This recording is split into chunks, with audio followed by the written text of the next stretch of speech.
백홍준 1848년에서 1893년은 한국 개신교 역사에서 최초의 장로이자 최초의 순교자로 기록된 인물입니다. 평안북도 의주 출신의 상인이었던 그는 만주를 오가며 서양 선교사들을 만나 기독교를 접하게 되었습니다. 1874년 만주 우장에서 영국 스코틀랜드 장로교 선교사인 존 로스와 맥킨타이어를 만났습니다. 그는 선교사들에게 한국어를 가르쳐주는 대가로 영어를 배우면 기독교 신앙을 받아들였습니다. 1876년 이웅찬, 이성화 등과 함께 한국인 최초로 세례를 받은 개신교 신자 중 한 명이 되었습니다. 존 로스 목사를 도와 한문 성경을 우리말로 번역하는 작업에 참여했습니다. 그 결과 1882년 최초의 쪽복음서인 누가복음과 요한복음을, 1887년에는 최초의 우리말 신약성서인 예수선교전서를 간행하는 데 큰 역할을 했습니다. 성경을 몰래 들여와 보급하는 권석화 되어 만주와 평안도 지역을 돌며 전도했습니다. 1883년에는 고향 위주의 최초의 신앙 공동체를 만들기도 했습니다. 1887년 언더우드 선교사가 서울 정동의 한국 최초의 조직교회 현 세문안교회를 세울 때 서상윤과 함께 한국 최초의 장로로 추대되었습니다.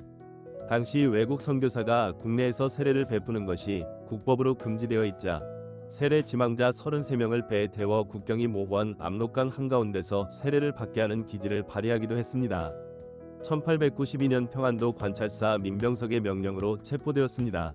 죄목은 사악한 서적, 성경, 유포와 불법 집회 주선 등이었으나 본질적으로는 기독교 포교에 대한 박해였습니다. 감옥에서 무거운 칼을 목에 쓴 채 2년 동안 모진 고문과 회유를 받았으나 끝까지 신앙을 지켰습니다. 결국 고문 후유증과 병세 악화로 1893년 평양 감옥에서 45세의 나이로 한국 개신교 최초의 순교자가 되었습니다. 백홍준의 사후, 그의 사위인 김광근 목사와 외손자 김양선 교수 등이 그 신앙의 맥을 이어갔습니다. 백홍준의 파란만장한 삶을 한편이 라디오 다큐멘터리 드라마 형식으로 구성해보았습니다. 나레이터와 차분하고 신뢰감 있는 목소리. 1893년 평양의 차가운 감옥 안. 목에는 무거운 칼을 쓰고 몸은 고문으로 만신창이가 된 한 남자가 있습니다. 하지만 그의 눈빛만큼은 새벽별처럼 빛나고 있었죠. 오늘 역사를 바꾼 사람들에서는 한국 개신교의 개척자이자 첫 순교자 백홍준의 삶을 들여다봅니다. 나레이터와 위주의 유능한 상인이었던 백홍준. 그는 더 넓은 세상을 보기 위해 만주를 오갔습니다. 그러던 1874년 그는 운명처럼 영국인 선교사 존 로스를 만나게 됩니다. 백홍준알, 호기심 어린 목소리. 대체 그 책에는 무엇이 쓰여 있길래 당신들은 이 먼 땅까지 온 것입니까? 존 로스왈, 이것은 하늘의 돌을 담은 성경입니다. 백 선생, 혹시 이 글을 조선의 말로 옮기는 걸 도와줄 수 있겠소? 나레이터왈, 영어를 배우기 위해 시작한 일이었지만 성경을 한자 한자 우리말로 옮기며 백홍준의 가슴엔 뜨거운 불이 붙기 시작했습니다. 나레이터왈, 1880년대 조선은 여전히 기독교를 엄히 금하고 있었습니다. 하지만 백홍준은 멈추지 않았습니다. 그는 직접 번역한 성경을 보따리에 숨겨 국경을 넘었고 고향 위주의 복음의 씨앗을 뿌렸습니다.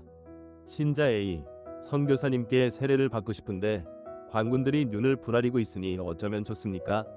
백홍준알, 낮지만 단호하게 방법이 있습니다. 배를 띄우십시오. 강 한복판이라면 국경도 법도 우리를 막지 못할 것입니다.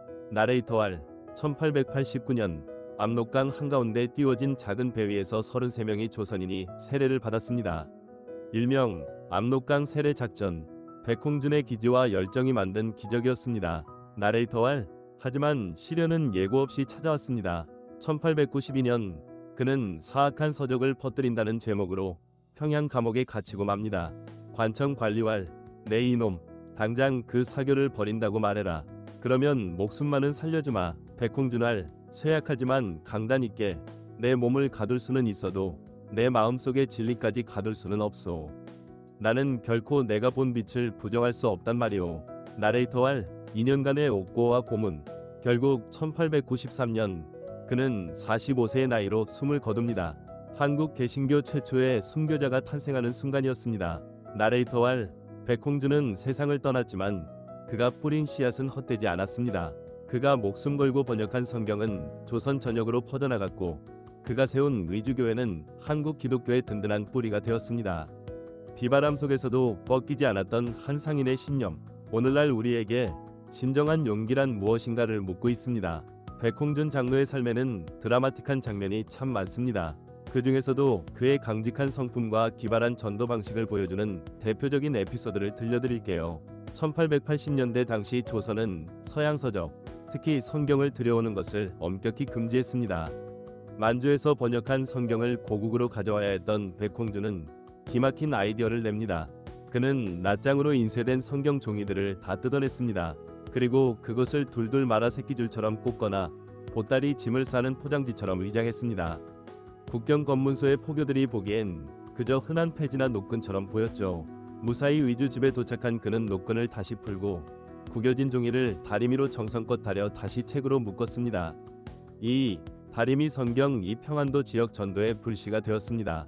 언더우드 선교사가 위주를 방문했을 때 세례를 받고자 하는 사람은 줄을 섰지만 관가의 감시가 너무 심했습니다. 국법을 어기면 선교사는 추방되고 신자들은 처형될 위기였죠. 백홍준은 꾀를 냈습니다. 조선 땅에서 세례를 주는 게 문제라면 땅이 아닌 곳에서 주면 되지 않겠습니까? 그는 야밤에 세례 지망자 33명을 배에 태워 압록강 한가운데로 나갔습니다. 중국 땅도 조선 땅도 아닌 강위에서 언더우드 목사는 세례를 베풀었습니다. 이를 교회사에서는 한국판 요단강 세례라고 부릅니다. 백홍준의 담대함과 지혜가 빛난 순간이었죠. 백홍준이 평양 감옥에 갇혔을 때 그는 목에 거대한 나무칼, 배반을 방지하기 위한 형구를 차고 있었습니다. 고령의 나이에 고문까지 당해 몸이 쇠약해질 대로 쇠약해진 상태였죠.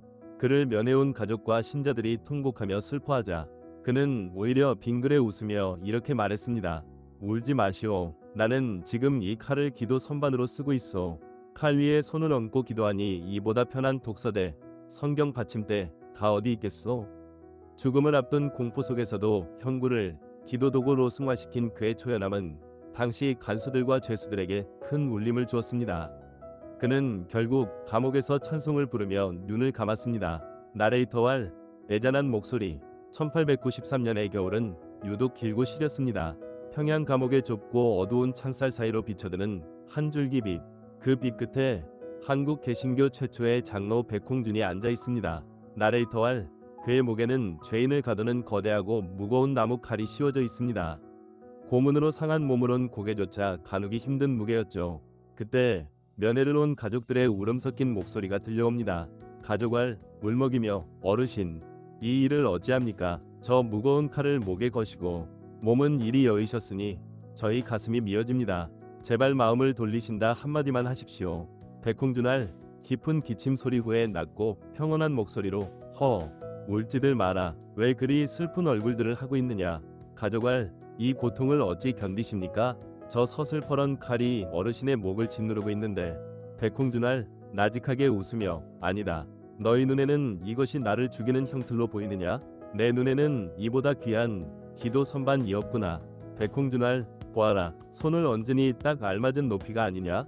나는 매일 이 칼 위에 손을 모으고 기도하고 이 넓은 나무판 위에 성경을 올려두고 읽는단다. 이 감옥 안에서 나만큼 편안한 독서대를 가진 이가 또 어디 있겠느냐. 나레이터알 죽음의 문턱 앞에서도 그는 자신을 옥죄는 형틀을 기도의 도구로 여겼습니다. 간수들은 호통을 치다가도 그의 초연한 모습에 고개를 숙였고 함께 갇힌 죄수들은 밤마다 들려오는 그의 찬송 소리에 눈물을 흘렸습니다. 백홍준알 환청처럼 들리는 목소리, 희미하지만 당당하게 찬송가를 읊조림, 내 주를 가까이 하게 함은 십자가 짐 같은 고생이나. 나레이터알 1893년 어느 새벽 그는 그토록 사랑하던 기도 선반 위에서 마지막 기도를 마치고 조용히 눈을 감았습니다. 비록 육신은 차가운 감옥에 머물렀으나 그의 영혼은 그 누구보다 자유로웠습니다. 나레이터알 고난을 축복으로 절망을 희망으로 바꾸었던 백홍준의 믿음. 오늘 당신을 짓누르고 있는 무거운 칼은 혹시 없나요? 백홍준 장로처럼 그 칼을 기도의 선반으로 바꾸어 보는 건 어떨까요? 당시 평양 감옥은 단순한 수용시설을 넘어 구한말의 혼란스러운 시대상과 종교적 탄압이 그대로 투영된 상징적인 장소였습니다. 당시 평양은 개신교가 가장 폭발적으로 성장하기 직전의 폭풍전야와 같았습니다. 평양 관찰사 민병석은 보수적인 척사위정 사상을 가진 인물로 외래 종교인 개신교를 무섭게 탄압했습니다. 백홍준 장로가 갇힌 평양 감옥은 개신교 신자들을 잡아들여 신앙을 포기하게 만드는 사상 개조의 장이었습니다. 하지만 아이러니하게도 백홍준의 순교 이후 평양은 한국 개신교의 중심지인 동양의 예루살렘으로 불릴 만큼 대부흥의 성지가 됩니다. 당시 조선의 감옥, 특히 변방의 감옥은 인간의 존엄성을 찾기 힘든 곳이었습니다. 난방은커녕 가만히 한 장으로 추위를 버텨야 했고 전염병이 창궐했습니다. 45세였던 백홍준 장로가 고문 후유증과 병으로 옥사한 것은 당시 감옥 환경이 얼마나 가혹했는지를 보여줍니다. 칼, 은, 목 등에 끼우는 무거운 나무 판자로 잠을 잘 때도 누울 수 없게 만드는 잔인한 형구였습니다. 백홍준 장로는 이 고통스러운 도구를 역설적으로 기도 선반이라 부르며 신앙으로 승화시킨 것이죠. 당시 조선은 1886년 조불수호통상조약 이후 간접적으로 포교를 묵인하는 분위기였지만 평안도 같은 변방에서는 여전히 국법, 천주와 금령 등 이 서슬 퍼렇게 살아있었습니다. 민병석은 자신의 정치적 입지를 다지기 위해 백홍준 같은 핵심 인물을 본보기로 처벌했습니다. 그는 서양 선교사의 앞잡이가 아니라 조선인이 주도적으로 성경을 번역하고 전파한 인물이었기에 조정 입장에서는 더욱 위협적인 존재로 느껴졌을 것입니다.